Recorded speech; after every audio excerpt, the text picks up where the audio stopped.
Iran Israel চলমান যুদ্ধে আমরা মুসলিমরা কোন পক্ষ নিব? কেননা ইরানি মুসলিমদের আকীদা ও আমাদের আকীদার মধ্যে ব্যাপক পার্থক্য রয়েছে।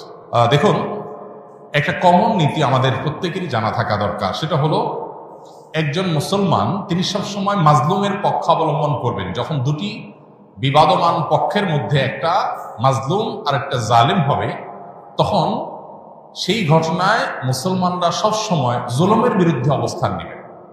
এটা হলো কমন নীতি। এমনকি জুলুমের শিকার মানুষটা যদি অমুসলিমও হয়, তারপরেও তার প্রতি মুসলমানের সিম্প্যাথি থাকবে। মুসলমান কখনো জুলুমের সাথে সঙ্গ দিবে না, যদি জালেম মুসলমানও হয়। অতএব আপনার সাথে কোনো মাজলুমের যদি আকীদাগত মতপার্থক্য থাকেও, সেই মতপার্থক্য আপন জায়গায় থাকবে, সেটাকে আপনি রাখবেন, এবং বিরোধিতার জায়গাটা আপন জায়গায় থাকবে। কিন্তু এত সত্ত্বেও যদি সে জুলুমের শিকার হয়, তাহলে আপনি জুলুমের বিরুদ্ধে অবস্থান নিবেন। অন্তত সার্বিকভাবে, সামগ্রিকভাবে আপনি সেটার বিরুদ্ধে অবস্থান নিতে না পারলেও মানসিকভাবে হলেও তার বিরুদ্ধে আপনাকে অবস্থান নিতে হবে। এটা হলো মৌলিক নীতিমালা। মুসলমান কখনো জালেমের পক্ষে যেতে পারে না, মাজলুমের পক্ষ মুসলমান সবসময় নিবে।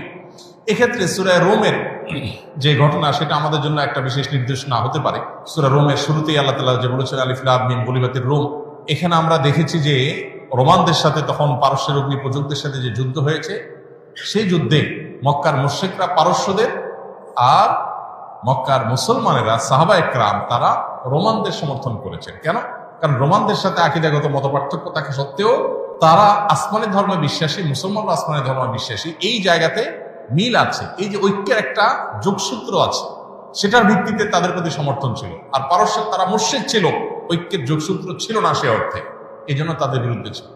অতএব আজও আমরা ওই মূলনীতি মাথায় রেখে অনেক আহলে কেবলা, অনেক আপনার মুসলিম আছেন যারা হয়তো বিভ্রান্ত, যারা হয়তো বিদআতে লিপ্ত, কেউ কেউ হয়তো শিরকে বা ইসলামের গণ্ডি থেকেও খারেজ, বাট বাহ্যিক দৃষ্টিকোণ থেকে আদর্শ সময়তে মুসলমান মানুষ মনে করে পরিস্থিতি বিবেচনা, বিশেষ করে তারা যখন জুলুমের শিকার হবে, তখন জালিমের পতন চাওয়া বা তাদের চাইতে আরো বেশি জুলুম যারা করছে তাদের পতন চাওয়া বা তাদের ব্যাপারে আপনার যথাযথ অবস্থান গ্রহণ করা, এটা মুসলমানের, একজন দায়িত্বশীল মুসলমানের কর্তব্য।